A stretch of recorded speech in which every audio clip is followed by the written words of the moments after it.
Right. Well, that was a great way of getting started. All right. Well, good evening and welcome to the WordPress meetup for March. I'm sorry, make that April of 2020. I know March just felt like it was so long that this could be just like what, March 45th or something like that at this point. So we do appreciate you guys coming and hanging out. So we are going to do some WordPress stuff. So I'm going to share my screen for just a moment here as we kind of get started. Can you guys see my screen? Some give me a thumbs up in the chat, which the chat has now gone away. There it is. Yes, so you see my screen. Great. Okay. I'm not going to be on screen share for very long until later, or actually in this particular one. But I do want to show you a couple of quick things about the Zoom webinar, which is down at the bottom. You will see a QA button. If you ask a question inside of the Q&A, it will actually preserve longer than the duration of this here meetup, meaning that it gets saved as part of it. So any questions that you have, I suggest that you ask them there. I'll try to get to them, or one of the other panelists will get to them. But if you also want to ask questions, you're welcome to just do that right there in the chat. That's down the right-hand side. Feel free to do that. The only real difference is the ones that are in the chat, anything left in the chat doesn't get saved as part of the meetup. So if you have a question that you would definitely want to get answered, the Q&A section is where you want to throw that, part one. Part two, got something to say? We do run this webinar style, meaning that myself or one of the panelists, we control who talks. And the only reason we do that is because, especially in these days of people who love to now Zoom bomb people, it just makes it a little easier for us to kind of control who's speaking and when. No big deal. You're welcome to, if you've got something to say, you've got a question you want to ask and ask verbally rather than typing it all out, feel free to click the little raise hand and I'll see it. And at whenever the next break is, I will call on you. And then obviously there's the chat right next to that, which you should be seeing down the right-hand side. And so I definitely encourage you to ask questions there. All right, I'm going to remove that. We're going to be done with that for just a second. And now I'm going to kind of talk about some of the stuff that I talk about on a pretty regular basis, which is, my name is John. I'm one of the organizers here. You probably already are, but if you're not, please go to meetup.com and sign up for the Las Vegas WordPress Meetup group. This is where we typically you'll see all of the events as they get scheduled, and everything that is on Meetup also shows up on your WordPress dashboard. If you're local here to Las Vegas, you'll see a little kind of upcoming events. This month, we are combining the advanced Meetup and the general Meetup into just one big Meetup. And you have volume and I'm quiet. Is it just me? Can somebody confirm whether or not the volume issue is just... How's my volume for everybody other than AD? He found it. Okay, cool. Awesome. Woohoo! Good deal. Okay, back to that. So we are going to combine the meetup again next month into both meetups into just one. And here's the thing. We block off 2 hours for this thing. If we need to go longer, we can. It's totally fine. But it's just a little bit easier at this particular point. You know, there's a lot of folks doing online events, and so everybody's attention is just being pulled in 1,000 different ways. So probably doesn't make a heck of a lot of sense for us to try to monopolize your month with multiple meetups. So if you're not already, go ahead and sign up on Meetup, and when we do get back to doing them in person, you will know, because meetup.com is where we'll talk about it. If you do have questions mid-month and you don't want to just wait for the WordPress meetup, If you're on Facebook, the Vegas WordPress Meetup is where we go. There's 420 some folks in here, and if you ask a question, you're going to get a lot of different opinions rather than just whoever is on stage that particular night. So please do check that out. And then we also have the wpvegas.com website. This is kind of like our unofficial home. One of the things that we try to do here is we do take notes for all of the different meetups. So if I go back to the homepage here for just a second, we try to take notes for all of the different meetups. So if you miss something, because this last month's was on online as well, it was recorded and you can see it there. So if you missed last month's meetup and you want to catch it, here's your chance right there. This meetup tonight is also being recorded. So give me a few days and afterwards I will get this updated as well. On this site, there's also a link for Slack. Other than the Facebook group, we do have a Slack channel. And in that Slack channel, we talk WordPress because we're a bunch of nerds. That's what we do. So I will be honest with you, the Facebook chat is, or the Facebook group is a little bit more people asking questions or showing things off. The Slack channel is a little bit more just social, but there are some things that get shared in there. So it is definitely worth checking out, and really just depends on where you're at. If you're not on Facebook, Slack may be the thing for you, and vice versa. All right, so that's that. What else did I want to talk about before we dive in? Okay, I do know. Last month, I totally forgot to do this, so I'm going to do it right now. One of the great things about our meetup is we've got a lot of people that come to the meetup for different reasons. We have some people who are developers and they're looking for work. We have designers who are looking for work.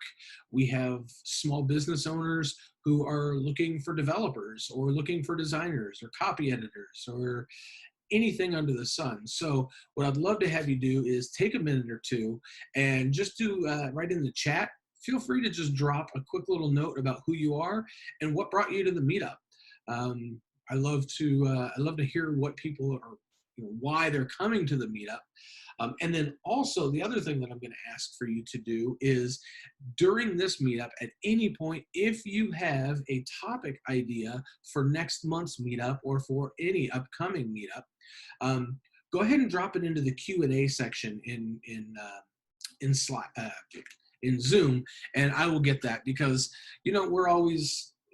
we can always kind of come up with things that we think you want to know about. But if there's something that you're struggling with, just want to learn more about, let us know.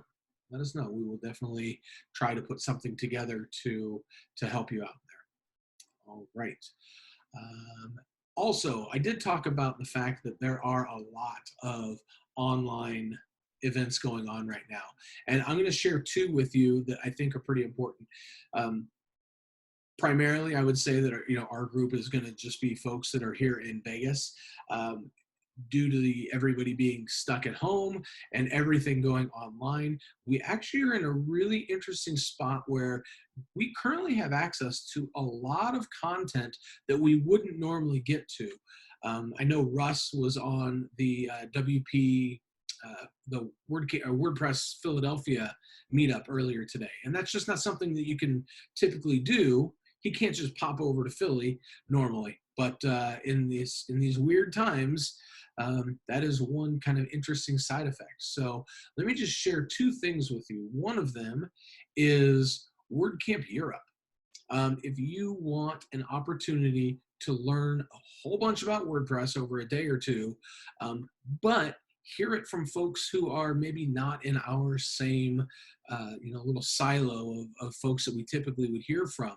This is a great opportunity to check out a full day, actually probably 2 days. I don't even know what the total number is, but so WordCamp Europe 2020 is online and it's going to be 100% free. So really there's no excuse not to attend that one. And then the other one I'm going to show you, this is actually, so full disclosure, this one is being put on by the company I work for, Revelry, but there is a reason why I'm bringing it up. So while primarily, this is another free event to go check out online.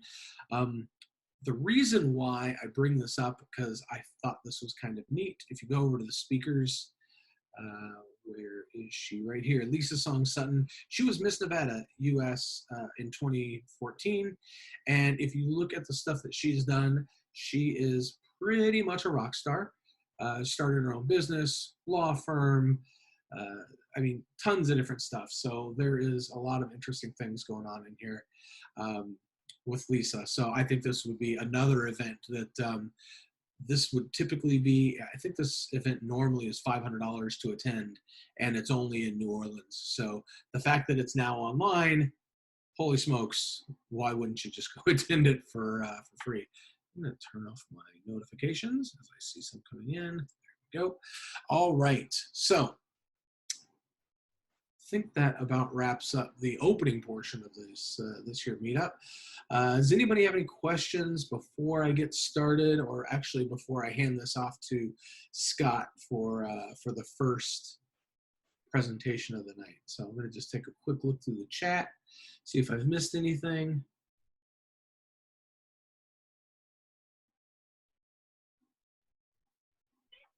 Perfect. All right. Good deal. I think we're looking pretty good here. We are going to talk about the 5.4 update, Luana, so we'll get to that in just a little bit. But Scott, if you're ready, I'm going to hand this over to you. So we've got Scott Miller is going to come and talk to us a little bit about, so I did mention that we have an advanced and general meetup kind of merged into one. So Scott's topic is probably going to be a little bit more advanced, but please do hang out for both. So Scott, I'm going to unmute you. There you go. Okay. Hey, how's it going? It's going well. All right. All right. Good. So I'm just going to jump right in, and I'm going to start by sharing my screen here. Cool. And if you want, you can also turn on your camera if you want to show your face. Turn on my camera. Oh, start with you. And start your video because the host has stopped it. Hold on, let me see if I can do it.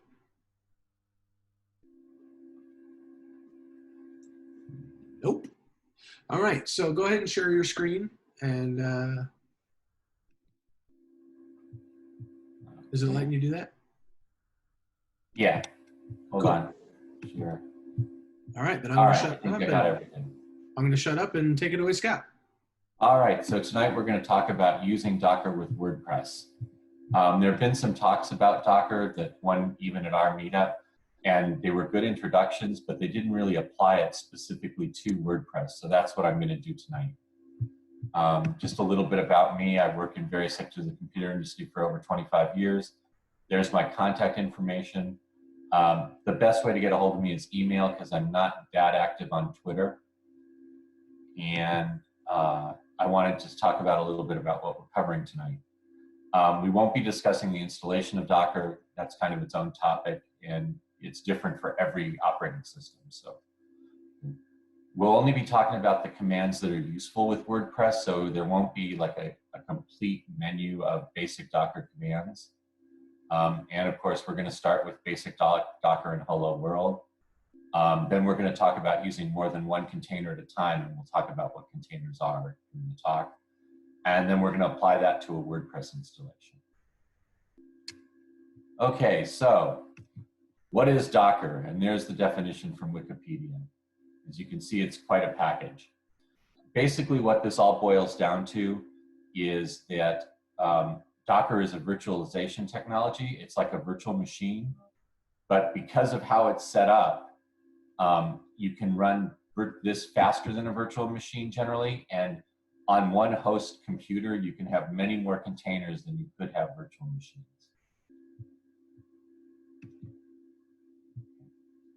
So the first thing that happens is you've got Docker installed, and like every good programming tool or language that you're working on, it has a hello world. Now, all Docker commands start with the word Docker in front of them. Okay, so in this case, we're going to run, and we're going to run the image hello world, and that's going to make a container.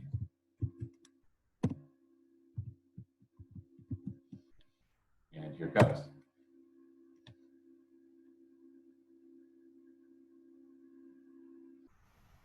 Okay, so that we just basically, we got that image. The image was turned into a specific instance to a container. The container had a command in it to issue out some text. So we see all that text here. And then it's done. All right. So here's what happened behind the scenes. First, it checks if the Docker image I'm asking for, hello world, is on my machine. If it isn't, then it tries to download it from a registry. We'll be talking about what registries are in the next slide. It runs the commands from the image and creates a new container. And in this case, all that container does is output some text, so it outputs the hello world text. Now, we talked about registries a little bit, or I mentioned registries, and the most common one you're going to use is Docker Hub. And Docker Hub is like GitHub for images, for Docker images. In other words, it's a public registry, and like on GitHub, you create code and you can check it in and out. With Docker Hub, there are images that people create and share, and then you can just take them down to use them. There are lots of official images too, and in that case, there are official images like from WordPress, from PHP, MySQL, and I'm still trying to figure out how to use this a little bit. And,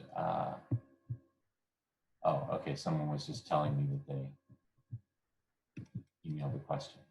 All right, sorry about that. Okay, so now, in the case of,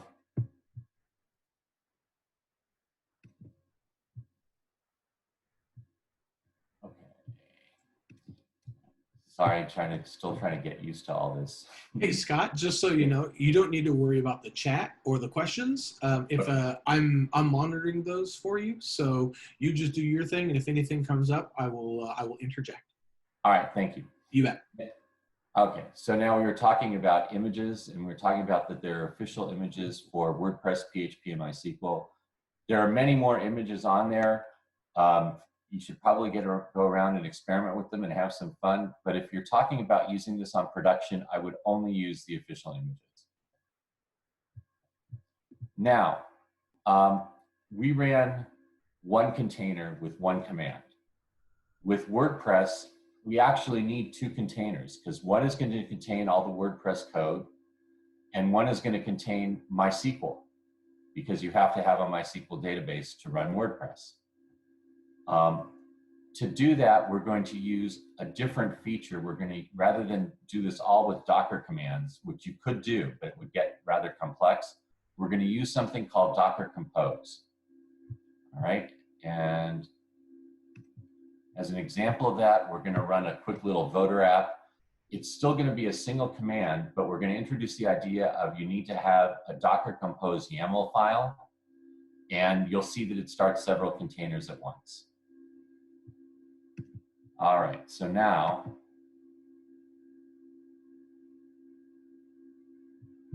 let me get to the right directory.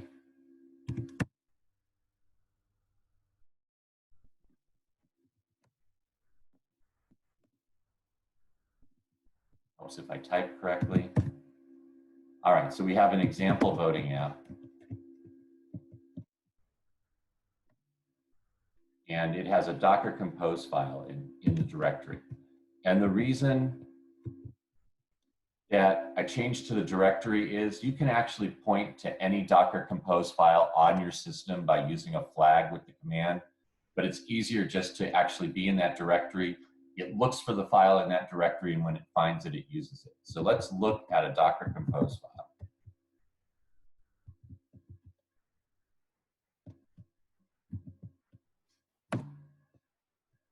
All right, don't worry about the version, okay?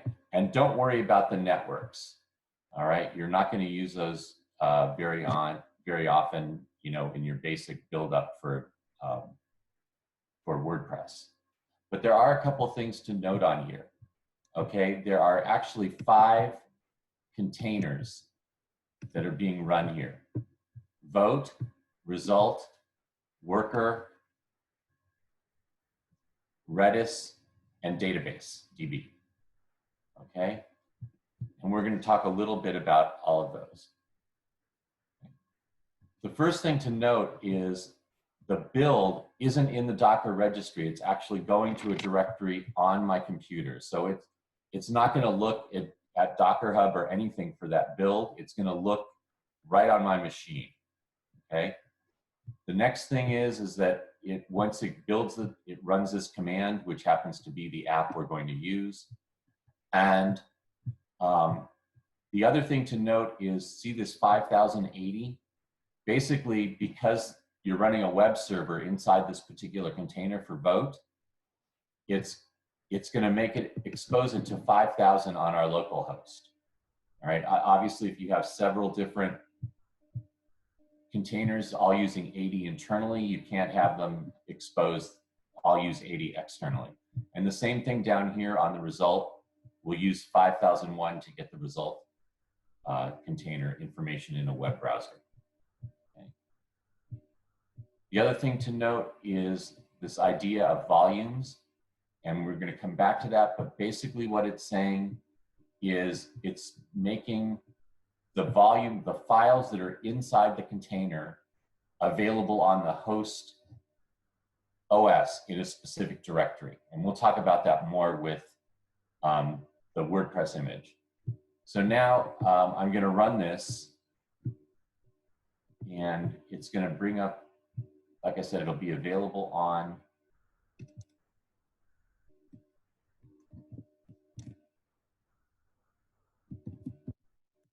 a web browser instead of just putting text back to like Hello World did.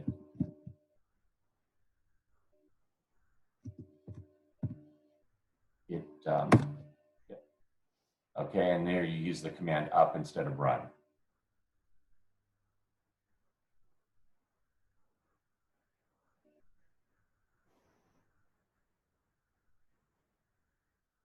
Takes a little minute to do some compiling, and it's connected now, those last lines. So let's go to 5,000, which is the first one we use, and you'll see you can vote for WordPress over other CMSs, okay? And I'm going to vote for WordPress, and it took my vote. And now if I want to see my results, which was the second container, and that was exposed on 5001, and because I stole this from someone else, I wasn't able to format it in time, and you see 100% of the votes went for WordPress, so there was one vote in my case. All right, back to the compose file.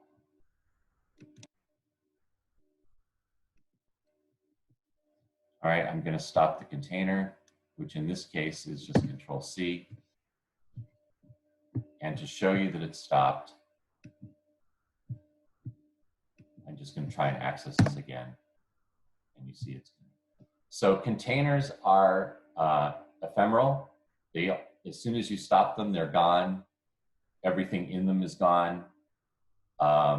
When you start a new container, it's actually a separate object. It's a new container. It's not the one you were working on before. Now that can be a problem, as you know, because in WordPress, we want to keep the container information in the container, like the database, like all our themes and any plugins that we've modified or put in. And that's what the volumes command is all about.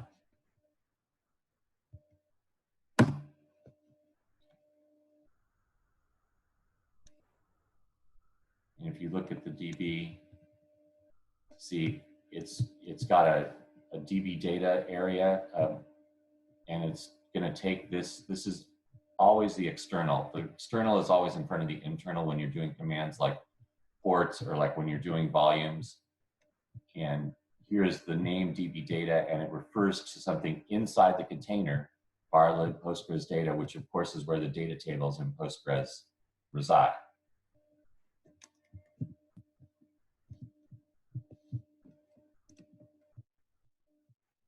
All right, so you saw we started several containers at once. Now let's apply this all to WordPress. All right, so we're going to be using WordPress. We're going to use Docker Compose. We're going to get images on Docker Hub. We're going to run them. We're going to change some files, and then I'm going to talk about building a new image. All right, and why you would want to do that. Okay, so let's look at the Docker Compose YAML file and see if we can make sense of it. And again, disregard the version. It just as putting in what version of YAML you're using, or for the Docker Compose commands. In later versions, some other commands are available, so you can specify a backward compatible version, but just take a recent version and don't worry about it. Okay.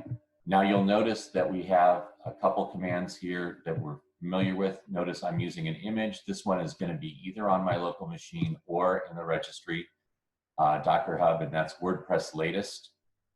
All right, and the same thing down here. I'm taking the MySQL image 5.7. Okay, if it finds it on my machine, it won't download it. If it doesn't find it, it'll go to the Docker Hub and get it. Okay. Now, the hashtags are just comments. Now, in this case, I'm going to use this Docker Compose file a couple places. So I have comments in there so that I can easily change my lines around. But basically, anything with that hashtag as the first character will be ignored, just like in most programming languages, commenting character. And now here, the volume commands that we've seen, and notice we have two of them. In this one, I don't just have it with a name, I actually have a directory. Okay, so on the WP content directory where I run this, because there's the current directory, the dot. Okay, I want var www html WP content to be exposed. So that'll expose everything in the WP content directory. It'll expose themes, it'll expose plugins, everything that's there. It doesn't expose the core, which would be if we went up to HTML. Notice that I'm going to run this on port 8000 because the internal web server is going to take up port 80. All right, and now by looking at the Docker registry, Docker Hub, I would find out that there are environment variables that I could set and some that I would need. In this case, we know when you're running WordPress, you need a few things. You need a database, you need a user on that database, and the user has to have a password. Okay, so here we specify the host. The host is DB, and notice that matches the DB here. And it's port 3306, and it's 3306 because that's the default port for MySQL.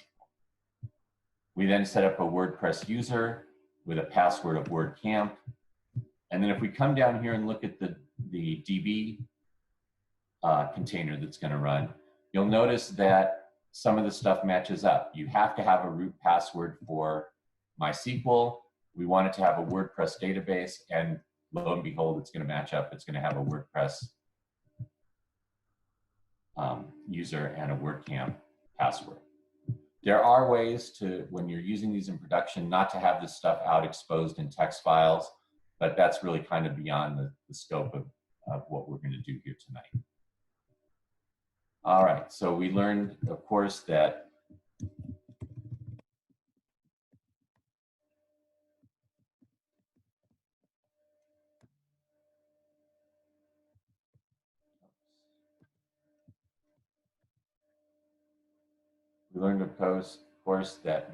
that we go to the directory where we want to run the YAML file, because that's the easiest way. And of course, we're going to run Docker Compose up.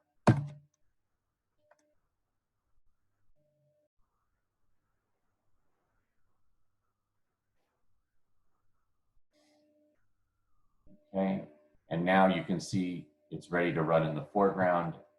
There are ways to have containers run in a detached way, so that, in other words, the container can be running, but I get my command prompt back in the box that I'm working in. But that doesn't really apply to the way we're going to use WordPress. So I haven't done that here. And just to show that we've got a WordPress installation, you come here. Remember I said port 8000. And there's the there's the WordPress 5-minute install. All right, we're going to go test. We're going to go username Scott.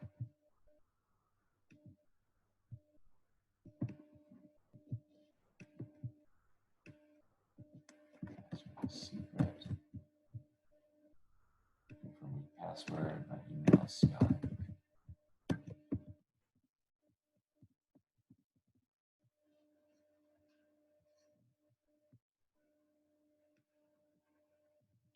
Discourage search engines. This is just an install WordPress.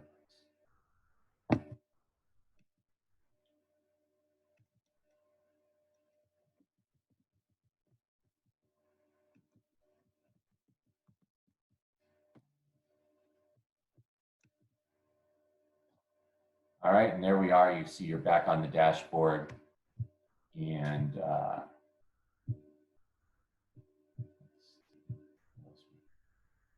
change your theme completely.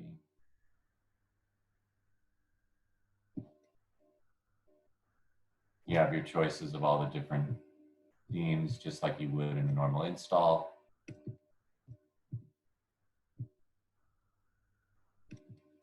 Oops. Now, here I am. I've got this. Of course, if I go to my home page, I got the hello world. Okay. Now, I'm going to stop the container. Okay, so now let's make a look, make sure it's gone. Just to show it. All right, not able to connect. Now here's the thing. I'm now going to run Docker Compose up again and start this all up again. And you know from our earlier discussion that this is a new container. It's not the container that I was running before that I took down. Okay, that one's gone. Right? However, because of the use of volumes, I don't have to go through the install again. It remembers where I was. The database has kept the data. I didn't modify any of the themes or anything, so that stayed all the same. But if I were to modify those files, they would be persistent. So you have to use volumes to make sure that data is persistent, or whatever you want to see is persistent. You need to use the volumes command. Now, one more thing. We've got this working, and this would be great for development.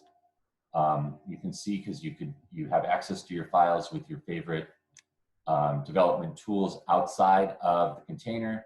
You know the container is running self-contained, and we'll run that way on production, because you just make an image of the container and load it up, and then you're running identical things on production.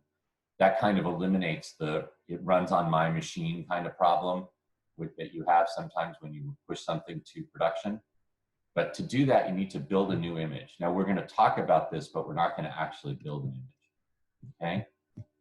So you use a Docker file, and I'll show you what those can be. It's based on another image. Now, in this case, we're going to build a Docker file, but we're going to base it off the official WordPress image. And the command to do this is docker build, by the way. So let's look at a really simple Docker file. Like I said, I'm basing it off of the WordPress latest, so it's the official version. And then I'm copying what's in the WP content folder of my outside operating system, of my host operating system, and I'm copying it into what in the container would be var www html WP content. So those things that I was working on before, I want them to overwrite what's in WordPress latest and make them part of the container, okay? Part of the image, rather. Now, why do I do that? Because then I'm going to come back to my Docker YAML file, my WordPress YAML file, and instead of running WordPress, I can actually run the image I make. And then I won't need the volumes command, because I don't want people to be able to change the code on production. I want it all to be in the container with nothing exposed. And then you simply run the Docker build command and you're in business. Now, that was a really simple Docker file. It won't actually work for making the WordPress image. You get a non-working image when you do that. But to go beyond that was a little bit more than I wanted to delve into in the talk. And are there any questions? Actually, I have a question. Sure. Would you be using this specifically for like maybe kind of creating your own blueprints? Like if you've got like specific sets of themes, plugins, and whatever other system setup that you have, would you use this as kind of like a quick way to launch half-built sites basically? Yes. And the other thing that it's really good for is once you develop the code and you want to move it to production, since you're going to run it in the container on production, you won't have the problem of, does my development environment duplicate my production environment exactly, because the container is going to be the same. And the other thing is, as I alluded to, since everything in a container is pretty much immutable unless you expose it through volumes or something, if someone were to hack your site, all you have to do is destroy that container and spin up a new one, and you're back in business. Gotcha. One of the questions that just came in, Misha asked, is Docker open source? Yes. Yes, it is. There you go. It's an easy one. I'm going to go back. Another question. Robert, I see Robert is trying to ask a question. You can either type or I can, if you want, you could actually click the raise hand if you want to say it out loud, and then I'll let you click the little thing here. Actually, Robert, you're a panelist. You can just unmute yourself. So, sorry. One more time. You go ahead. Thanks. I might not be able to ask a question because I'm a panelist. I don't have anything on the display. To piggyback off of what Tom just said, does that also bring in like the database? Like I want to set up 5 dummy pages because all of my sites have contact us and about us, blah, blah, blah. Does it do database stuff as well as file stuff? It does. You can actually expose, well, you saw, we exposed the database the same way so that it would be saved outside of the container, so that when it came back up, it remembered that I'd installed WordPress. It didn't just bring me up to the 5-minute install again. And you could actually not use an alias like I did, DB data. Let me bring that up. You don't have to use an alias for DB data. You could actually put in a directory on your host operating system, and then the MySQL files would be exposed directly. And now I didn't do that because generally we don't need to edit the MySQL files. The other thing is that doing it this way would allow you to have a database on development, and then when you move this up, it wouldn't go looking for the development database. It would look for the production database, and you'd be back in business with whatever changes you made. All right, I'm going to ask one more question just because I'm a little curious now. So okay. On something like this, on this particular setup, I guess this is going to be kind of a 2-part question. What type of a host are you hosting this with? Like a private server, VPN, something like that? This will to really get the benefit from this, you need to be either on a VPS or something like AWS or Azure. Got it. And then what does your release process look like? Are you just pushing this out through Git or something different? So I'm pretty much like you, probably a solo developer. So my release process is pretty much, I'm always making my sites with their code saved in Git and loaded up to GitHub so that if something happens to my machine, I've got a copy in the cloud. And so once it's working, I don't have to make a staging area anymore because I know the container I'm using is the container that's on production. So once you have that, you do a new build, and then you test out the new build, and then you move it to production. Now you can bring in something like Jenkins if you wanted to get fancy and do continuous integration. Yep. So that when you do a build, Jenkins tests it, and then if it passes Jenkins tests, then it goes to production. Yeah, at work we use Travis, but same thing.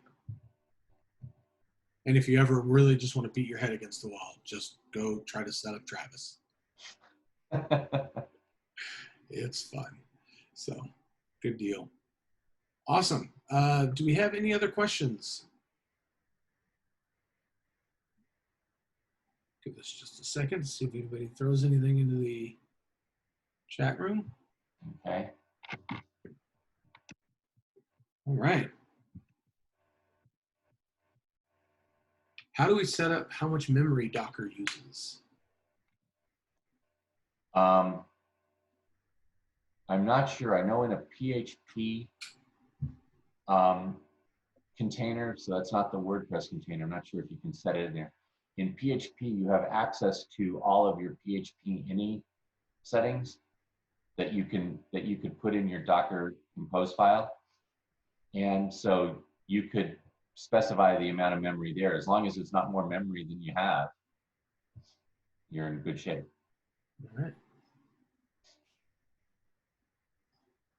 All right, we'll give this just one more minute to see if anybody else has any questions. Anyone want to raise their hand or throw a question in the chat?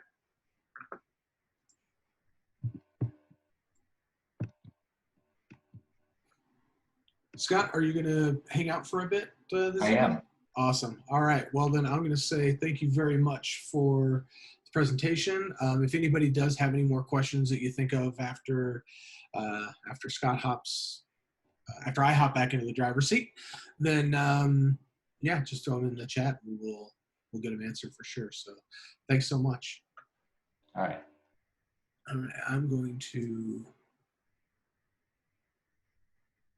stop your screen share. Okay, let's see here. So some of the what is going on in WordPress is what we're going to talk about. We're going to talk a little bit about this past month. We just had, I guess 2 weeks ago, geez, everything feels like it's been like about 100 years. So WordPress 5.4 was just released at the end of last month. And let's see. So the first thing is, if you haven't seen these, WordPress.org always does a nice little write-up on it. And what I like about it is they pretty much keep it kind of short and sweet. And they do talk about what different things kind of came into it, a couple of new blocks, color gradients. And I'm going to go over a couple of these things. And I'm going to show some examples here in just a minute. But if you haven't already, I would definitely say you should take a look at WordPress.org/news because there's always some really cool stuff in there. And they've been doing this kind of an interesting People of WordPress. And they also do a end of the month WordPress month wrap up, which is pretty cool. I'm going to go, actually, I'm realizing now I didn't go start my video so you can see my smiling face. So anyway, there's just some kind of cool stuff to be had there. So I am going to go ahead and I'm going to just jump into the editor because there are a couple of things that I want to talk about with 5.4. And I mean, let's be honest, pretty much the last couple and the next few WordPress updates, they're really going to be a lot about Gutenberg and just kind of bringing new functionality, cleaning up functionality, features, polishing the edges, etc. of Gutenberg. So it's a pretty safe bet that the version 5.4, 5.5, 5.6 are all going to be heavily Gutenberg influenced. I am kind of curious. I just saw AD talked about, said it's pretty cool and it's growing on him. I'm kind of curious what are you guys' thoughts on Gutenberg? And you can just give me a thumbs up, thumbs down in the chat room. I'm just kind of curious what everybody's feeling is because I will tell you that when it very first came out, it's a shock. It's a big difference from the way the old editing system worked. And so, you know, it took a lot of people a little bit of time for sure to get into it. So better, I like it, not a big fan, meh. All right, that's good. A little bit of both sides. So I will tell you, when it very first came out, I was pretty concerned because as a developer, I'm a very big fan of not tying my clients to me.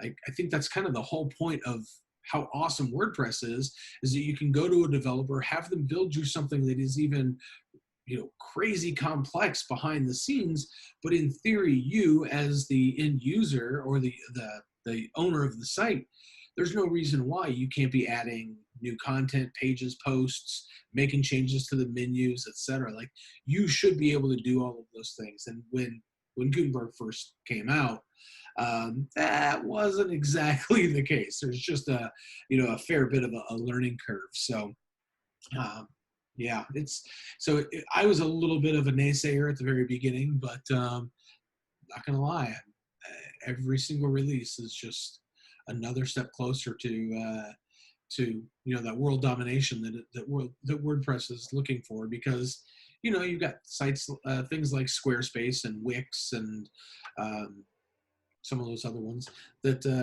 they were all built with a very front end editor first mentality. So all right, so let's talk about a couple of things. So one of the features that really kind of threw me off initially is that by default now, when you go to add a new post, Gutenberg goes into full screen mode.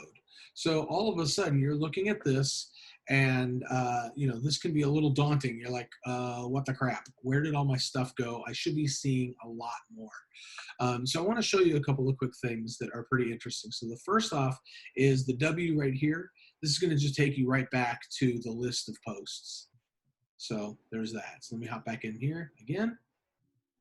So this is a good one to remember, because this is kind of like that escape button. Like if you need help, just go back here. The stuff that's over here is going to be saved. So going here is going to just kind of take you back to home base. So it's a good thing to know. View posts, so you can see the title hop up there right there. The other one that is important are these three dots right over here. So if I click on these three dots, there are a whole bunch of tools. And the first one that you'll notice is full screen mode. So this is what's checked by default. So if you're a little bit more comfortable and you like that top toolbar, which by the way, I do, I'm a big fan of the top toolbar, you can take it out of full screen mode and you can put this top toolbar here, which gives you access to this. Now, you can run both at the same time, although it's not showing it. I could have swore it was earlier. Well, we're going to see what happens. I'm going to leave those both checked for now, but in theory, you should be able to have the top bar and have it be kind of full screen, or so I thought. So. But I do actually like this view from if I'm writing content, I do actually like it's almost like a distraction-free mode where you kind of just get into typing and all of the other stuff kind of falls away. So, but if you're not a fan of that, you can easily get to it through those three dots right there, and that you could just kind of uncheck the full screen mode and you're back to probably your comfort zone right there. So that was the first one. One of the other additions that I'm a big fan of in the new Gutenberg is, and this one may have actually been around for a while, and I'll kind of talk about this in a little bit, but have you seen this where if you look on the plus up here for ad blocks, if you hover over any of these, you'll see to the right that you get a nice little preview of what that block is going to look like. Right now, I'm only running the this WordPress install that you're looking at is bare bones. It literally has no plugins active and no content. So this is what you're seeing by default. So you can kind of see here's what's most used, and then there's common blocks. some formatting, some layout elements, which I think are really interesting. You can have some access to widgets and a whole bunch of embed codes. And I think the new one that was just added in this particular release was, I believe there's a TikTok. There you go. So for all your TikTok needs, there you go. Oh, look at that. No preview available for that one. Interesting. For a bunch of these. That's weird. All right. All right. So anyway, so that's the previews. I think this is a pretty interesting, interesting little feature. And if you were running additional, there's tons of plugins that have like collections of blocks. Atomic Blocks is actually one that I'm a big fan of. And there's bunches of others at this particular point. But they end up showing up with in here as well. So you can have access to preview all of what any of those different block companies bring in before you just start dropping them all over. All right, so let's talk about, let's see, blocks and ingredients. Okay, I'm going to add a new button to show you this next one. So the new button, the way that the button widget block works, let's just say that I'm going to now. So there are a couple of things here that you will see, which is, as it stands right now, I'm not seeing my normal list of all of the different features that have to do with this particular, like all the controls. So a lot of the controls for the post, I'm sorry, for the block that you're editing, they've actually moved up here now. So you can see when I'm selected, when I don't have anything selected, no block is selected, you end up with just these kind of page level kind of controls. But as I click on one of these, you can see that I get all of these different controls that previously kind of flew right above this. Now, I think this is a really good step because getting those things, getting all these controls out of the way is important, because the way that they were before, they would kind of overlap on different things, and it kind of got a little confusing as to which one that you had. What I like about this now is I can easily see which one is highlighted, because it's highlighted in blue right around the edges of it. And so now I have access to my controls. So as I click on things, I can choose how I want my button to work. So if I wanted to fill or an outline, and it changes in real time. What do I want this to link to? Well, I want it to link to the contact page, which doesn't exist, but that's okay. Oops. I can change the styling to bold, italics, etc., things like that. And then I also have, let's see, where? All right, now I'm going to have to do what I was going to show you in a second anyway, which is if you want those controls to kind of show up down the right-hand side, if you click back here on those three dots, you can get back to the block manager. Nope.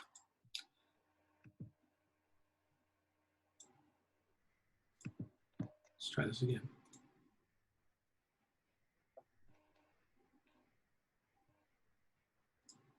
The options? No.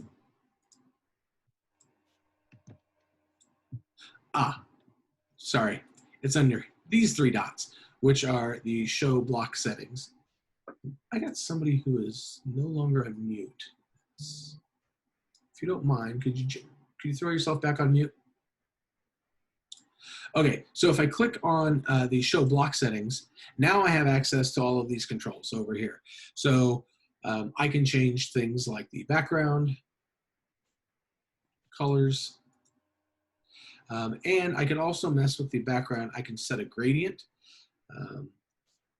Be very careful when you're doing this, because it's very easy to make some combos that are going to drive your visitors away rather than getting them excited about clicking on your join now. But let's just say, for example, I click on this one.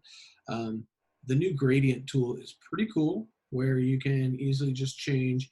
You can see as I'm swirling this around, you're getting a live update of what it looks like right over here.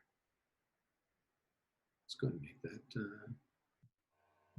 0. And then, hey, that's a little bit easier to view. So again, if you want access to the block controls, they're just right up here under hide. I always want to keep going back to these 3 dots, but I keep forgetting. It's actually right over here.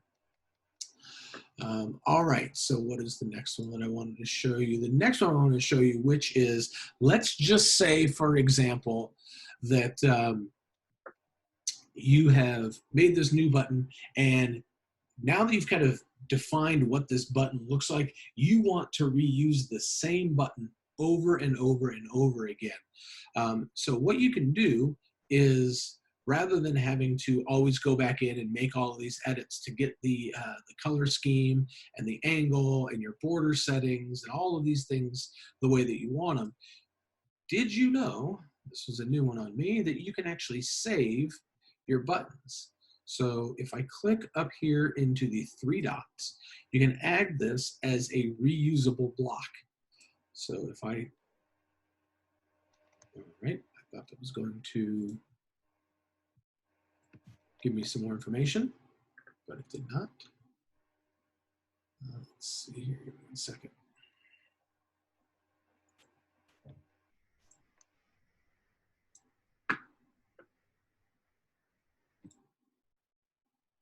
Okay, sorry about that. All right, so now when I come up to, let's say that I wanted to add another one of those Join Now buttons, I can click up here, and now I have my most used, common blocks, et cetera, et cetera, et cetera. But down at the very bottom is a new block called Reusable. And so in here would be any of the ones that I have added. And so what's nice is it also gives me a nice little preview. I can edit this, and I can call this the Join Now button and save that. And I believe that will now, yeah, so now I've got a Join Now button. So this may be obviously a pretty simplistic reason for why you would want to do it that way. But, you know, if you were to build in something a little bit more dynamic, you know, like maybe a row where it's an image with a block of text that's kind of like your standard sales block of text. That might be something that you'd want to save and then reuse over and over and over again. All right, there is a new, so these right here, what we're looking at, oops. So these right here, these little blocks, these little chunks here, these are actually called block collections. And so if you were to install the Atomic Blocks plugin, you would get a new collection called Atomic Blocks, and all of the blocks that they added would then get added in there. Now, what's interesting about this is that they have created, as part of 5.4, one of the new features was the block collection API. So they've now, I'll just kind of bring this post down here. So there's a whole little chunk of code here that kind of shows you how to register your own blocks. So this right here can only be done, Manny, how do we save multiple blocks in one reusable block? Hold that thought, I'll show you. So this right here, the way that this works is this is all code-based at this particular point. This is only the back end has been built and made available. But I can tell you, and I can guarantee that it's not going to be long before what's going to happen is you're going to have the ability to create your own block groups. So if you have like marketing related blocks or design related blocks or whatever, you're going to be able to create your own block collection and then add your own blocks to it, or maybe pick and choose which blocks, you know, right click on one and say, I want this to go to that particular, like even maybe a possible drag and drop. So I guarantee you, if somebody is, with this already being here, like if you look in the notes, it says it's not something that the users can do. Developers would assign the blocks. I can tell you it's only a matter of time before somebody turns that into a plugin. Manny, I am going to go ahead and jump back to your question, which was, how do you save multiple blocks in one reusable block? So when you're talking about saving multiple blocks, as far as like a stacked group of blocks, I don't know that that's possible to save. But on something like this, where if I were to create a row, I can actually come in here and let's grab an image here from the media library. And if I come over here and add a paragraph of text,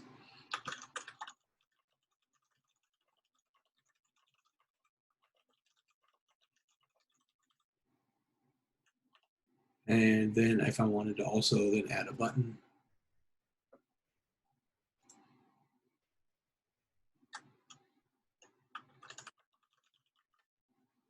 so once this is here, I can select the entire block, the entire row, and then save this as reusable blocks.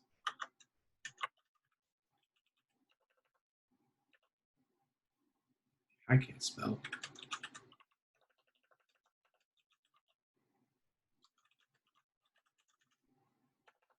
Ooh, terrible typing.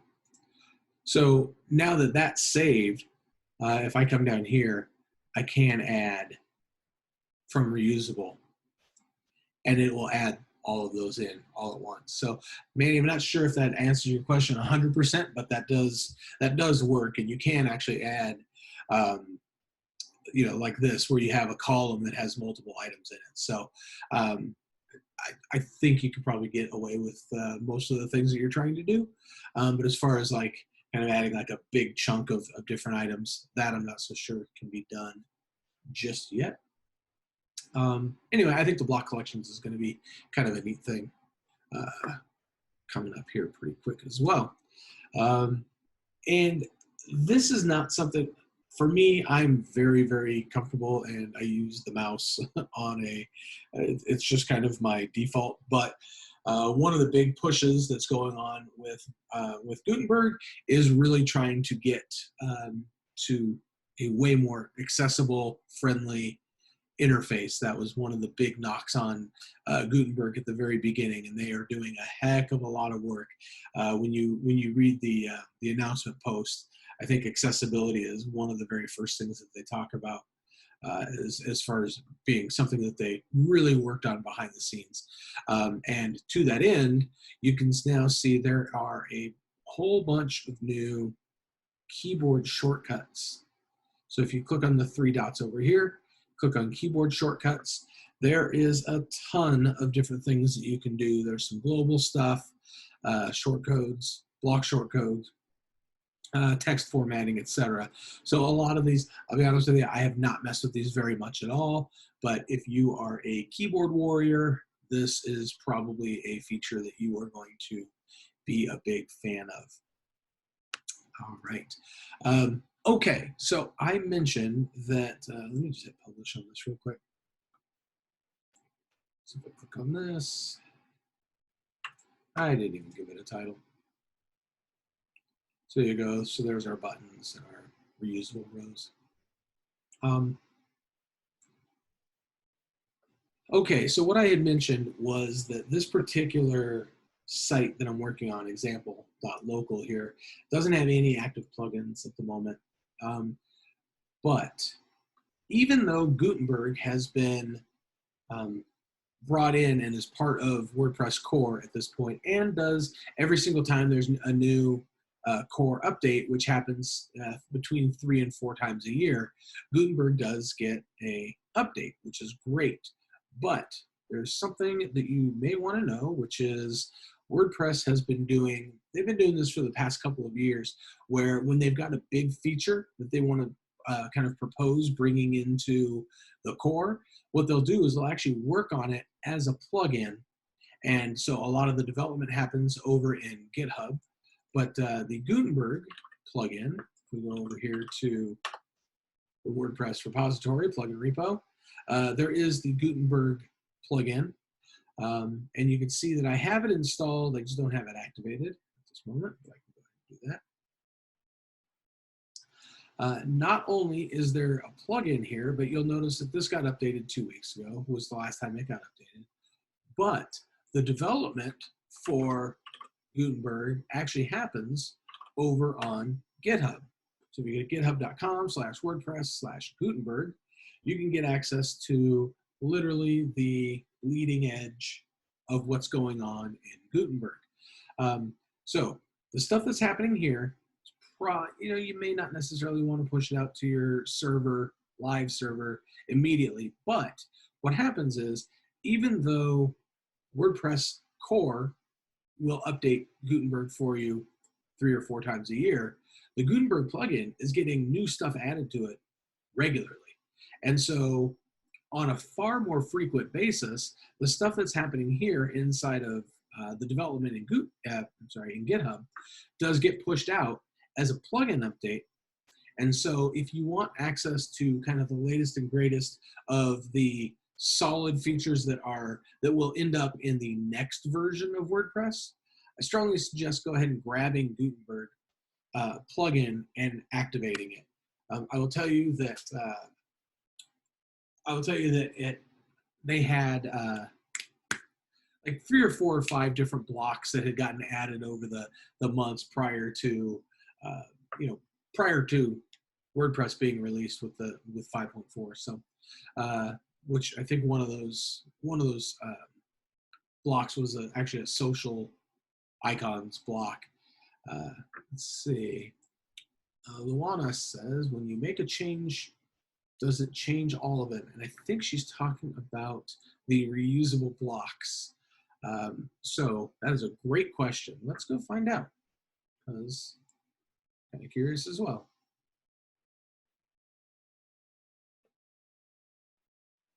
So I've got 2 buttons here, and this one's one of the reusable ones. So if I make a change on this,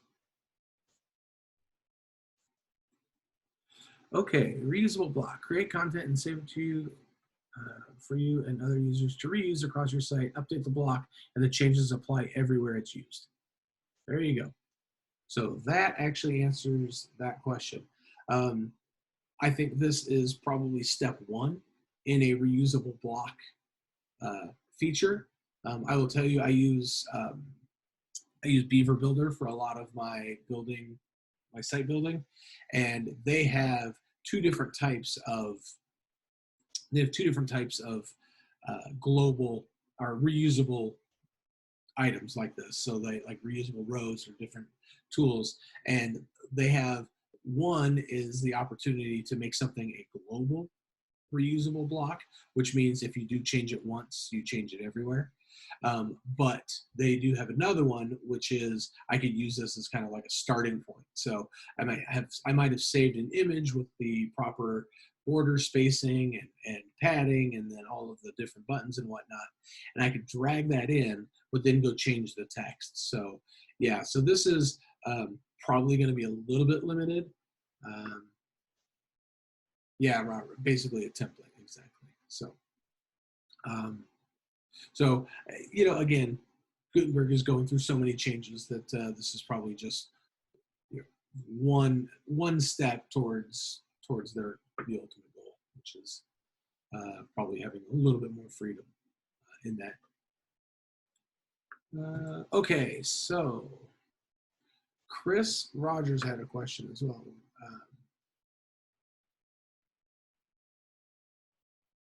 Steve, I see your question. I'll get to it in just a second. But first, Chris Rogers had a question, which is, he's using Gutenberg, and in the past, when he added an image, he could make it so that when it was viewed, it would click on it, and it would open in a separate window, and it max size. So, but now that option is not available. So let's go take a look, because I'm pretty sure that is actually still available. So let's go grab an image here. Okay, so when I click on this here, I'm going to go ahead and add it. So right now, by default, Chris, I think what you were looking for was all of those features used to be kind of buried right in here. But right now, what's happening is I'm adding it here to the page. And so now that it's here, I have a whole bunch of different options, which is I can change the image size, medium, make it full size. I can also shrink it by dragging it this way, which is kind of fun, neat. And if I come down here to advanced, nope, that's not where it's at. It is, so Chris, if you remember earlier when I was saying when you click on this, some of the functionality has actually been moved right up here. So I can now tell this to insert a link, and I want it to link to the media file. And this is going to link to the full-size image for that. And I believe you could probably even have the option. Yeah, right there. So if you click on the little drop down, you can even have it open into a new tab if you wanted. Yep, used to be side by side. They're just kind of moving some stuff and kind of cleaning it up. Actually, I'm not. I'm on the fence. On one side, I'm like, hey, why is half my stuff over here and half of it not? But you know, again, if a lot of this stuff is stuff that you're not really using, having the main priority stuff that you do use on a regular basis, all being in the exact same spot, this does make sense to me. So I'm not terribly upset about that.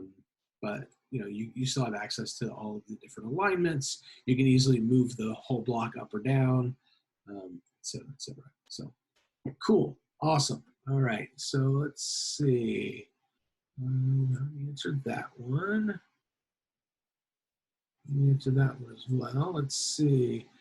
Are you using, so Steve asked, are you using Gutenberg in addition to or instead of other builders?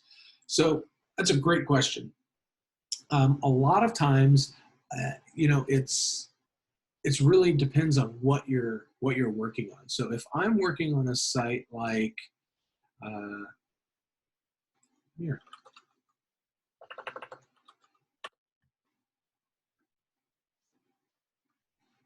So this is my website, which is built in Beaver Builder. So the entire site itself from a front end view would all be handled with Beaver Builder. So if I'm making any pages that are going to have any kind of layout fanciness, I'll create a template in Beaver Builder and then I'll just use it there. So like my recommendations page has kind of a defined look. So this is actually a Beaver Builder page, which you can see by the little green dot there. And if I go to my About page, this is also another Beaver Builder style page. And then if I go to the blog itself is again a Beaver Builder template. But as I get into the content, all of the content, this is a standard template, but this entire area here would all be managed through Gutenberg. So I would, when I'm working on something for a client, my ultimate goal is to make it so that if they want to do interesting things with templates for individual pages, I'll build them a template that they can use that for. But by and large, I want to make it so that the only thing that they're really editing ever ends up being inside of that content block. So, you know, content for a page maybe, or content for a blog post. And all of that they would do inside of Gutenberg. So that's how I'm using it. If anybody is using it slightly different, I'm happy to hear about that as well. Darn it, if I'd have clicked answer live, sorry about that, I would have shown up in the video. All right, Lydia asks, is there a way to make the Gutenberg editor area wider? When you start using several columns, everything gets so crunched. It's a good question, and I think that is a good example of why the new version is this full screen mode, because as you start getting things wrapped into here, you know, I believe that this is going to try to stick to the width of like your content area. I may be wrong on that, but yeah, as you start to get like multiple column items in here, like, you know, like these columns do get a little bit tight for working on. I don't know if, let's see. By the way, there are block patterns. This is also probably a new. Just drop it in.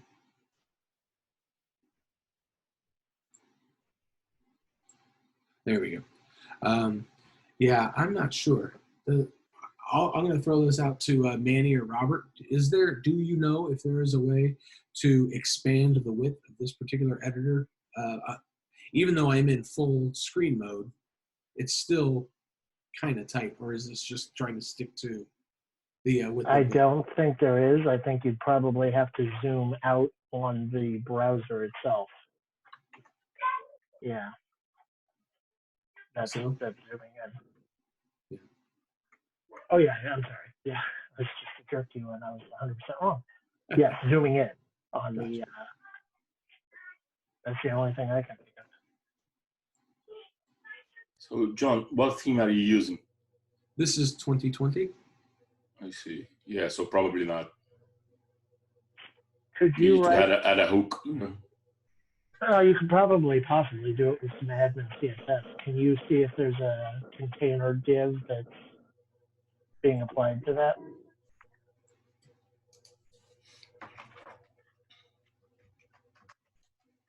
Yeah, I mean, maybe target things like that and say, don't give me a max width or whatever's going on there.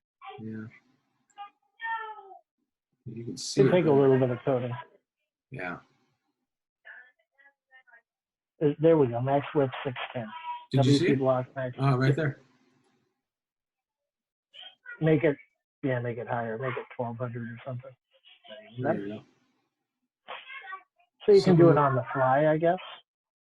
You could. Lydia probably is. The answer is yes. Obviously, it looks like you can. It is code, so heck, you can do whatever you want. I don't think that there is an easy way of doing it outside of this. I could be wrong, by the way. I could totally be wrong.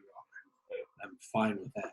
Actually, hold on one second. Let's go take a look up here and see if. That does seem like an arbitrary width. Like, why? Why? I wonder if there's a setting.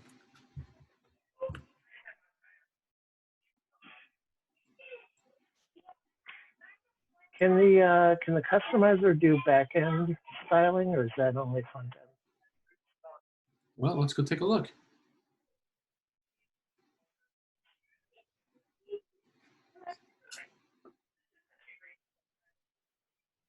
Theme options.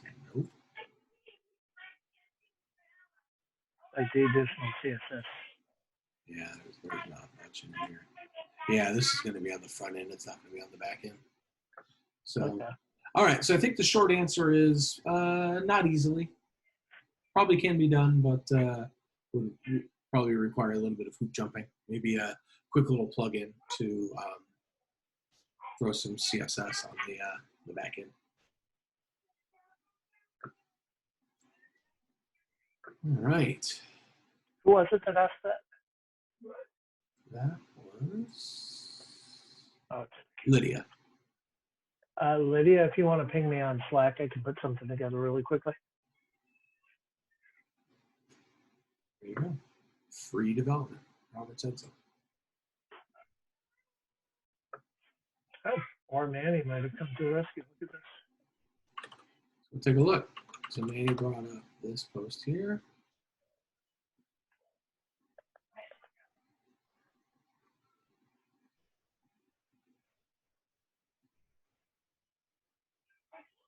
Of course.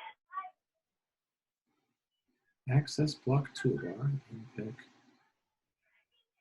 But then that changes the front end view. Maybe you don't want. Check the last answer there. The last one. Down here? That guy, yeah. All right. Well, now that's front end. Maybe it isn't. I don't know. Yeah, I think this is going to be on the front end, not on the back. Maybe.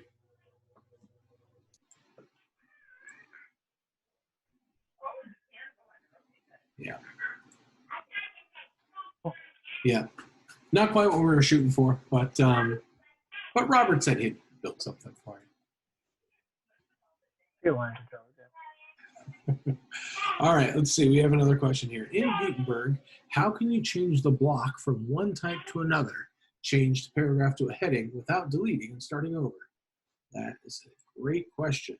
And let's just say I started and I said, hi, Chris. This is about to be a heading, if things go well. So while I've got this selected, right up here, you can see that this is currently the block of paragraph. So if I click on that, I can turn that into a heading, just like that.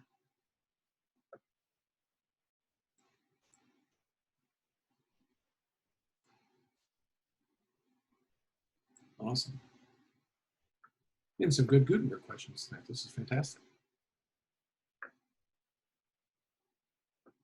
Anybody else have any Gutenberg questions? How do you see the other devices? Can you see there, like the preview in mobile or desktop? Yeah, oh, that's cool.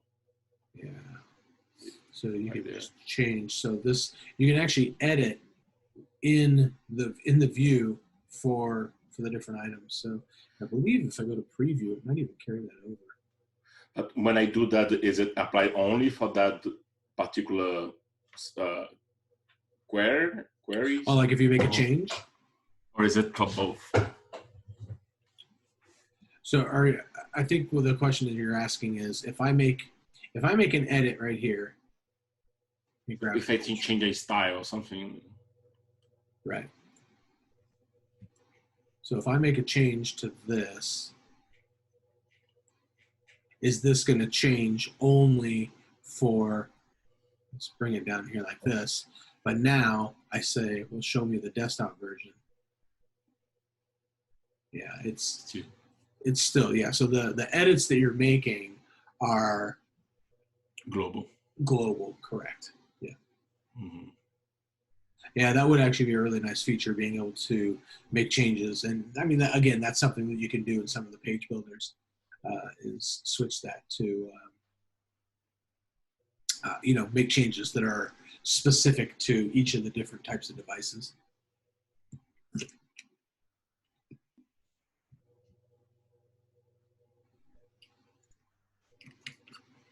Right.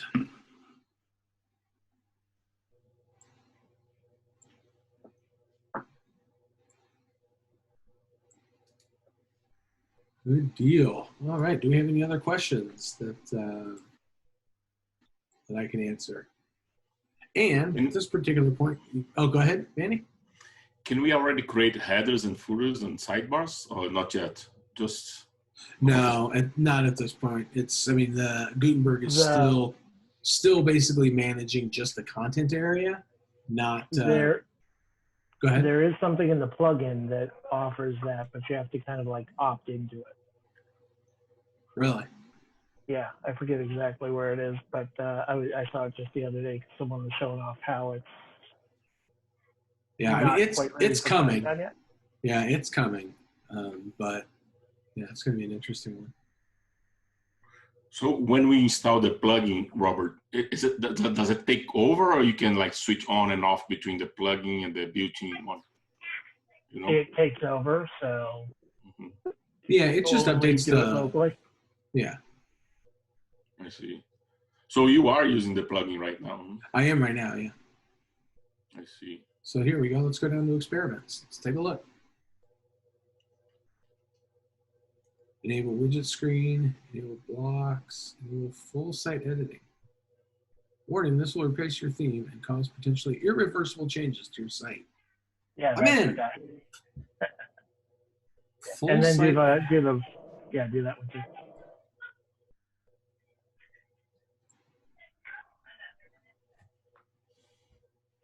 Awesome. Template part not found. Yeah. That's good. So that's going to start happening. Yeah. Yeah. I mean, it's it's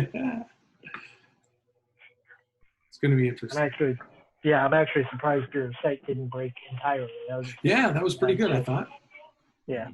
The other question I have, John, can we control the padding and the margin on the blocks, or needs to be done via CSS? CSS, yeah. CSS only? Yeah. Let me go, hold on. I'm going to go undo what I just did. So let's not get crazy here. Ooh.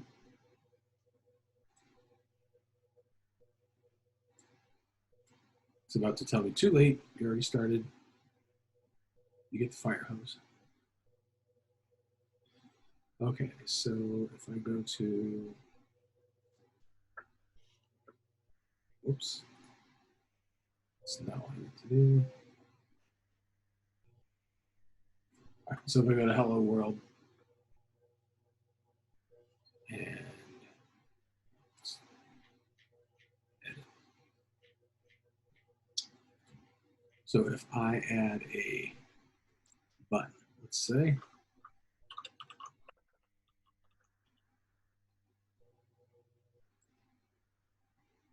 so I can't add inline code. So if I wanted to add CSS or something like that, change the block type. The block settings, yeah, you're not really, like, you can give it its own, you're kind of limited on what you can do. Although I like that.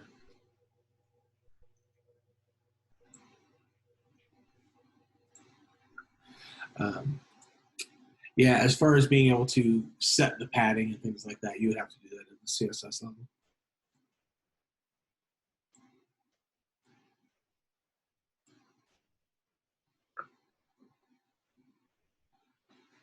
Okay, we have another question. Have you played with how the theme defaults, fonts, and colors, or other global decisions that could be made in other builders work with Gutenberg blocks?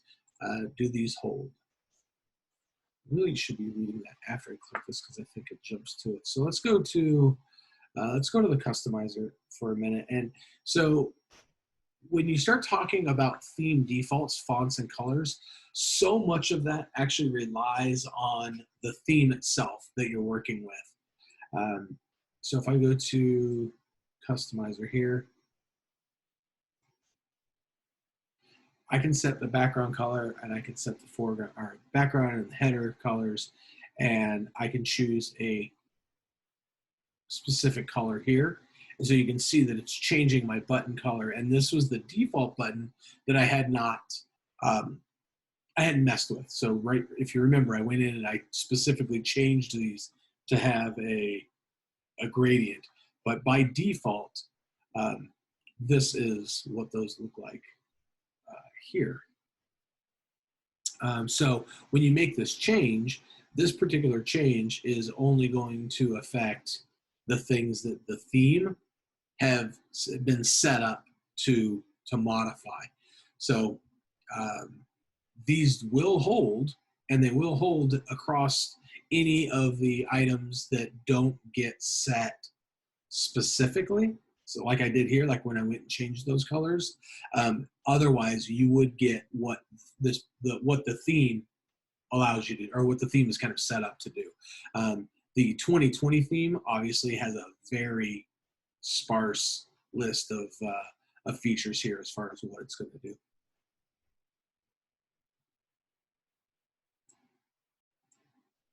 And let me know if that answered your question, if I kind of skirted it just a little bit.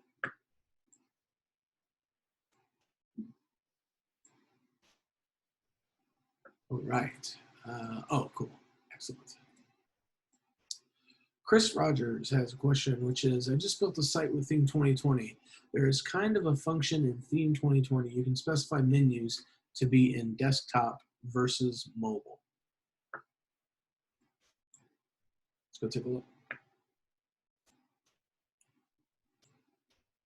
I know that there's menus here, or in the control panel there. I just answered his by accident. I thought it was just commenting, but I marked it as answered. Gotcha. No worries. His question is still open.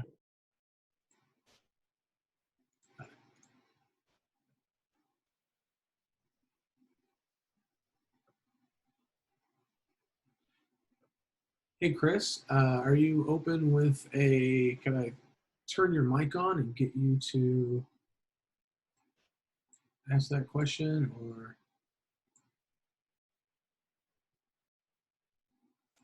you are unmuted, buddy. Can you hear me now? Yes. Okay. I was just replying back to whoever's asking about that monkeying around with the theme. Mm-hmm. I couldn't really get it to be consistent with the desktop versus mobile menu. If you go back in the theme or customizer and then go to the Menus? yes, That's but where I'm at. in customizer. In the customizer. Okay, let's go there. And then menus, and then click on locations. Yeah. I didn't really, it says the functionalities there, but I didn't care enough to fully tweak it out, but there's at least the beginning of, that's what they're trying to imply, that that's possible there. Well, okay. I'm going to correct you just a little bit, because this right here is really just specifics on where different menus are on this particular theme. So, and I'll show you what I'm talking about here. So let's go back to the main menu. I like this menu system better. I will add the home and sample page, and I will add it. And I'm not going to add it to anything at the moment. But if I wanted to, I could set where this particular menu, or my main menu, I could set it here like this, right? I could say I want this menu to display in all 5 of these places. So what you were seeing, Chris, was this, which is you were basically seeing that exact same menu, where if I look at the view locations, all it's really done was if I had multiple menus, I could choose where I want those to show up. So you can see that I've got, here's my home and sample. Here's another version of home and sample as a pop-out. It's probably going to show up in the footer somewhere. Somewhere, maybe. Oh, right there, home. So it's all of these different types of, that's what that particular menu thing is. And again, this is really just connected to what this particular theme does. And yeah, some themes are going to work like that, and some are just not. So, sure. Cool. Just because someone was asking about, it would be cool if the desktop versus the mobile had whatever different functionality, and that's just what I was going to say. Cool. Thanks. Yep. Can you unmute me? I mean, mute me, or do I do that? Oh man, I've been wanting to mute you for years. Wait, sorry. We have that ability? It was just too easy. It was just right by there. Innovation Center and John, do they have like a central repository for blocks like plugins and themes, or there not yet, is a Gutenberg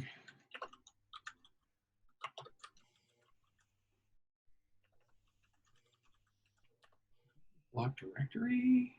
So there are unofficial. There is one post on the Make about it. Yeah. I feel like I've seen it. I know it's coming.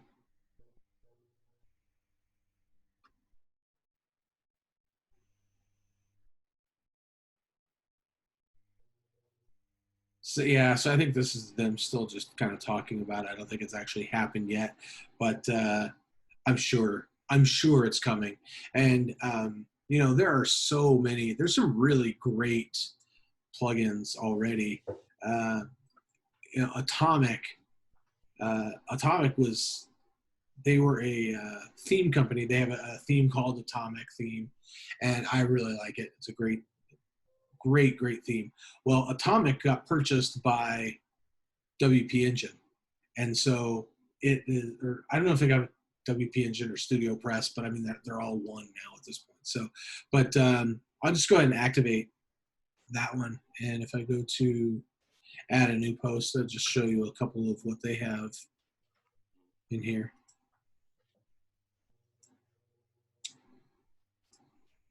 So all of theirs just start with AB. So they've got like a testimonial block, profile block, spacers, buttons, job cap, accordion.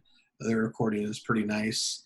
They've got a post pages and grid, which is nice. So you can just kind of see they've got, they've also got like these weird kind of fancy layout blocks, which they've got these different layout selector. So they've got some stuff that is kind of like pre-built. So if you wanted to, like this right here is something that you might use on a, you know, pretty regular basis. This is a premium plugin or came with the theme? This is Atomic. I believe if you host a WP Engine, you have access to it for free. If you go to Atomic Blocks, yeah, you can download the plugin right there in the theme. Cool. Yeah. But there's tons of them. Like, this is literally just one of probably 50 or 100 really good block. And I am excited about the idea of a block repository because from what I understand, and actually Matt Mullenweg talked about this at WordPress WordCamp US last year. He was talking about the idea of having that repository of different ones. And so while you are right in here editing, you may say, oh, you know what? I really need a block that is, you know, testimonials, and you don't have one already. You could just go to the testimonial. I mean, you go to the directory, do a search for testimonial, you know, hover over like we were talking about before, see the different examples and go, yeah, that's the one I want. Click on it, and it would actually install the block for you in real time, and then immediately become available for you to add to your page or post. So I think there's so much coming. You know, it's so far we've just kind of really are just seeing the tip of the iceberg on a lot of this stuff, and it's really exciting.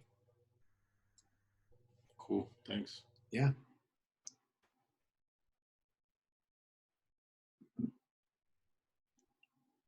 All right. Oh.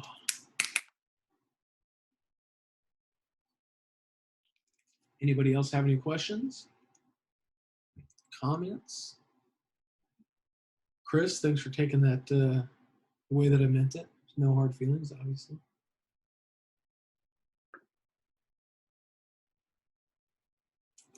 Cool. I have one last question then. Bring it. Do you think the goal here is to be more like Medium or more like Wix? Is it to compete with them or none? I mean, here's the thing. It's they want to make things as easy as possible for people to build beautiful, complex websites, right? If you think about basic themes from, you know, 5, 10, 15 years ago, they could do very, very little. And I think that your end user is more sophisticated, and you know, they want to kind of give that power to those end users who, you know, if you take a look at something like Shopify, you can go onto Shopify, and with very little experience, you can pick a theme off the shelf, click a few buttons, and have a very good looking shop selling with credit card in real time. That's something that you could get set up yourself without a heck of a lot. And, you know, is great. You know, we always talk about, and I try to stop myself from saying, oh, WordPress, it's so easy. Well, of course WordPress is easy. I've been working with it for 15 years. If it wasn't easy to me by now, I've got other issues I need to deal with. But it should be easy for somebody coming in day one. And, you know, the dashboard, this dashboard is still, I'm going to tell you, not easy. Like, just on default, it's like, you know, I currently have the Gutenberg plugin and Atomic Blocks. Those are the only two things that I have, you know, active. Everything else is just by default. And so there's like just, first off, there's a ton that goes on here. When you go to the dashboard, there's a lot going on. What does all of this stuff mean? You know, I still think that there's huge space for people to simplify this.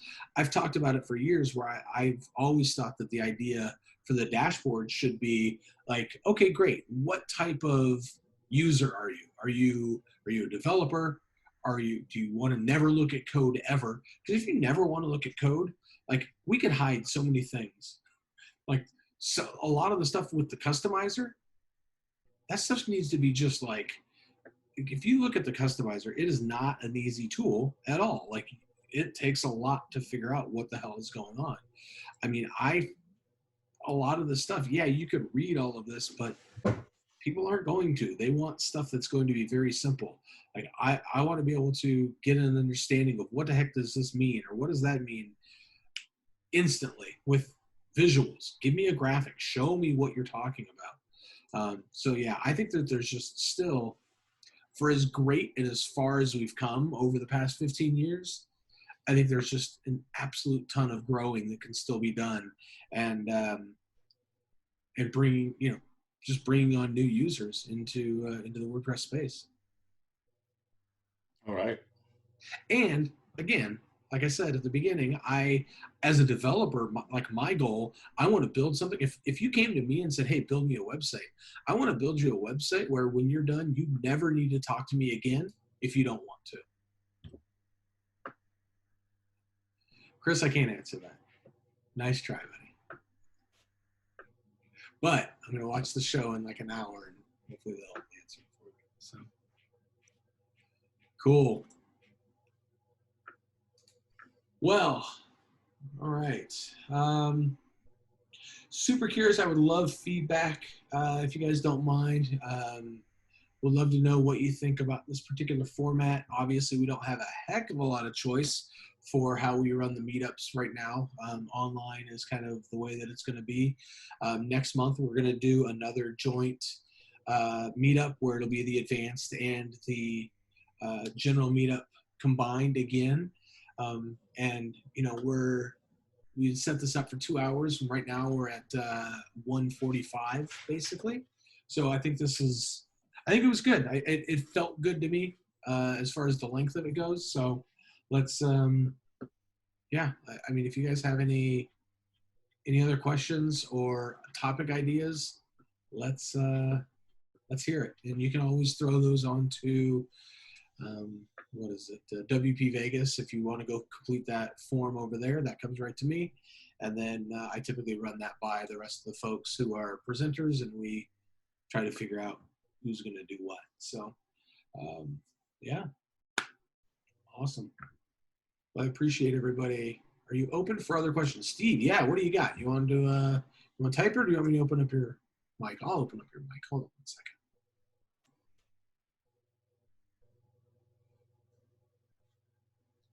Am I muted?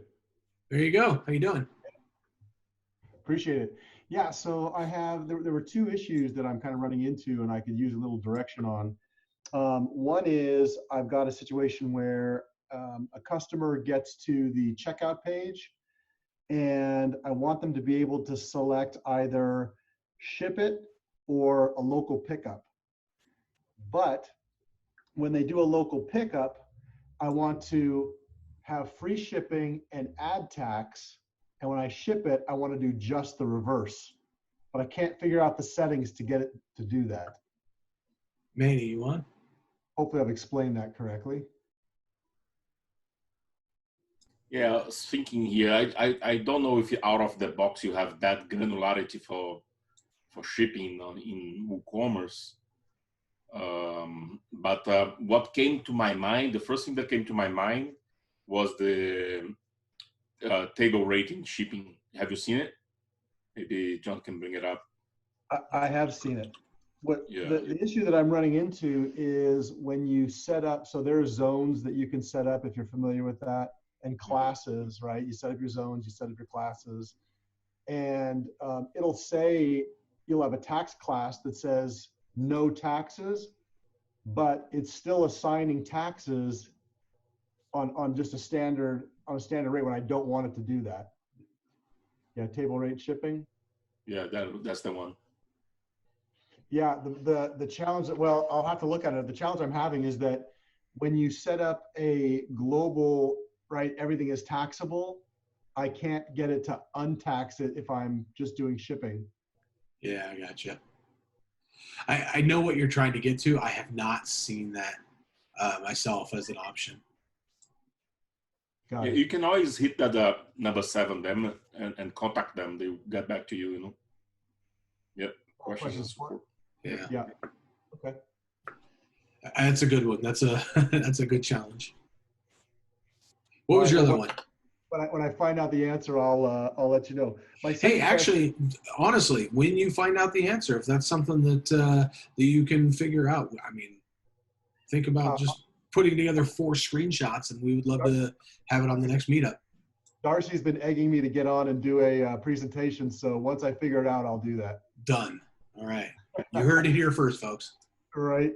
My second question is, I have 2 different stores that are sharing the same website, but when a sale goes through that website, they want to know who should get credit for the sale. Like an affiliate? Yeah. Well, they're not, you could call them affiliates, Yeah. right? But it's really, it's, you know, it's 2, let's say you got 2 shoe shops, right? And they're all using the same website. Yeah. To sell shoes, but, you know, it's hard to know when a customer is A store or B store. Last, define share. Define share? Yeah. What do you mean share? So there's, you have store A, you have store B, and they have one website, www.shoes.com. Right. You mean like brick and mortar stores? No, a customer goes to that site, but you don't know whether the customer was generated through advertising done by store A or advertising done by store B, right? Yeah. Who gets the customer? Yeah, you're going to need something like affiliate WP. Yeah, I was looking at that. Yeah, this is written by the same folks that did WP. I'm familiar with it. Okay, yeah. I'll tell you, this is about as solid as it comes.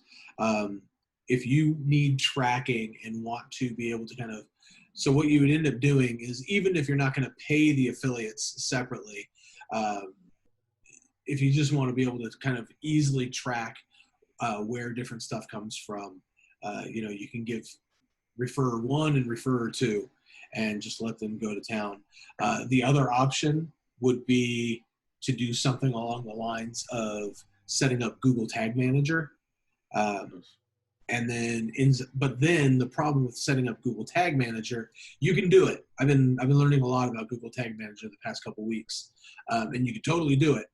But the problem is, then all of that reporting is now over in Google Analytics, so it's not going to be on your site, which that may not be a problem for you, but not a huge issue. Yeah.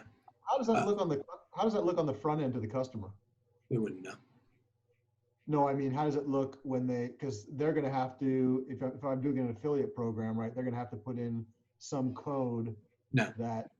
So what'll happen is, so let's just say that I'm over here.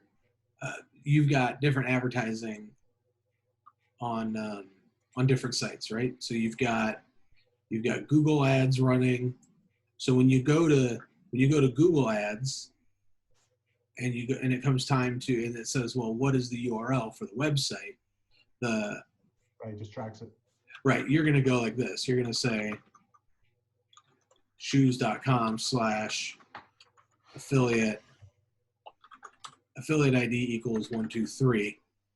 And so now you'll be able to, you know, affiliate ID 123 is what matches what you set up in affiliate WP. And then this would then track all of those sales back to that person. And I think you could even set that stuff up for like long cookies. So like if they clicked on that and 30 days later they actually make the sale, you would still get that.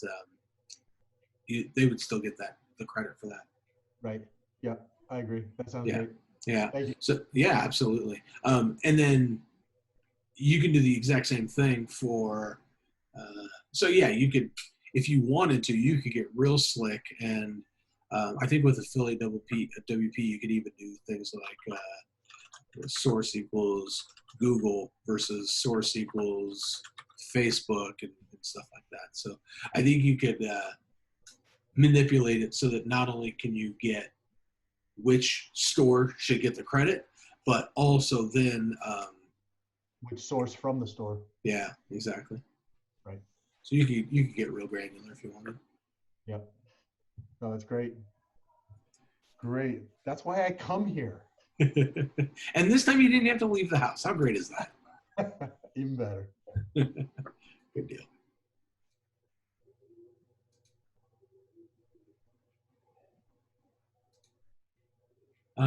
Darcy says that I should present on Google Tag Manager next month. You know, yes, you're right. Russ gave a presentation about a little bit of the stuff that he was using Google Tag Manager for at his job. But I will tell you, there is some relatively easy stuff that you can do with Google Tag Manager. That the biggest issue with it is figuring out what the hell you want to track. I found one that kind of came up, but one of the things that I was trying to sort out was you could easily track if you embed a YouTube video on your website, you can set it up to track what percentage of people show like how much of the video they watch. Actually, here, if you go to, just because I think this is pretty interesting. So if I go to vegasgeek.com, am I sharing my screen? I am, okay. So let's just say I come down here and I highlight and copy that. I'm going to open this in a new window just for a second. So give me 1 second here. Just because I don't want to accidentally show you the client's data. Okay. All right. So I've been messing around with this just a little bit. But if I come down here to, I'm in the wrong spot. Give me a second. Sorry. Got to go to Google Analytics. Not Tag Manager because I already have it set up.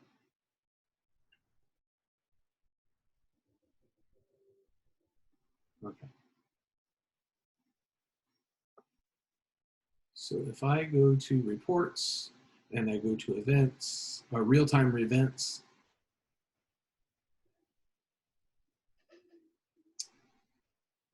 you know what? It might not work because I was logged in. So let me go over here again. So here's Vegas Geek. Highlight this and hit copy. Let's see if that works. Yeah. So you can see I had the one person was active, and I set up a Google tag to let me know anytime somebody highlights something and copies it. So you can see it hit my trigger, which was copy from website, and what it is that they highlighted and copied. Just interesting. I have no real need for this. This isn't going to do anything for me other than I thought it was interesting just to kind of see. Yeah, super cool. Yeah, I mean, there's just so much stuff that you can track on it, and it's not. For e-commerce, one thing that we do is we track like whether they entered like a billing email address or if they select the shipping method or something like that. Mm-hmm. We do that too. We track that. You can go crazy. It's a rabbit hole there. You know? Oh, without a doubt. Yeah. So just to kind of show you what I was messing around with. So if I just show you the tags real quick, you can just kind of see copying text. If somebody clicks on an internal or external link, if they click on a specific link, this one is if any link that they click on has the word GitHub in it, all page tracking, listening for copies, and video engagement. So you can also set up. You can very easily get this set up to connect to Facebook as well for displaying Facebook pixels, for retargeting.